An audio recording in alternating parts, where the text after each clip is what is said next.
Andrea ang batang naulila at nakatira sa simbahan. Isang mapagpalang araw mga kalingap, maraming salamat po sa inyong patuloy na suporta at pagtangkilik. Mapagpalang araw mga kalingap. Alam mo na ba ang latest?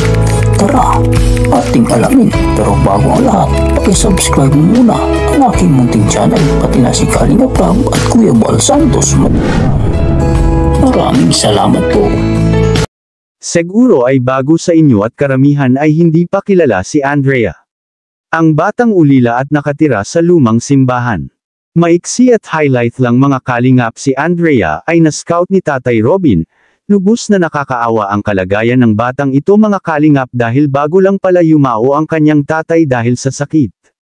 Kung ating mapapansin ay butas-butas ang bubong ng bahay na tinitirahan ni Andrea, kapag umuulan ay nababasa siya. Siya lang ang naiiwan sa lumang simbahan dahil ang kanyang nanay ay sumasideline din minsan kapag may nagpapalinis ng bahay.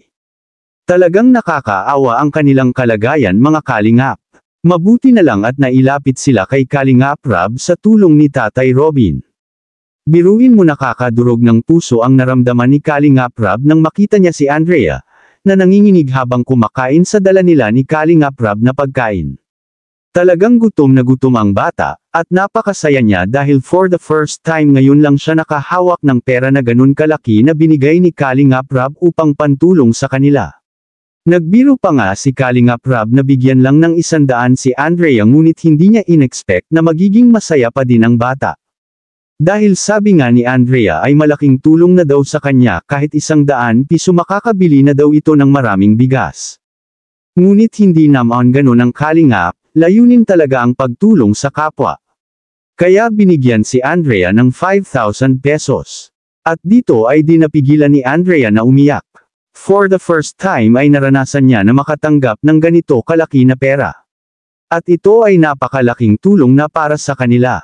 Hindi naman maiwasan ni Kalingap Rab na maging emotional dahil sa kanyang nakita kung gaano kasaya si Andrea.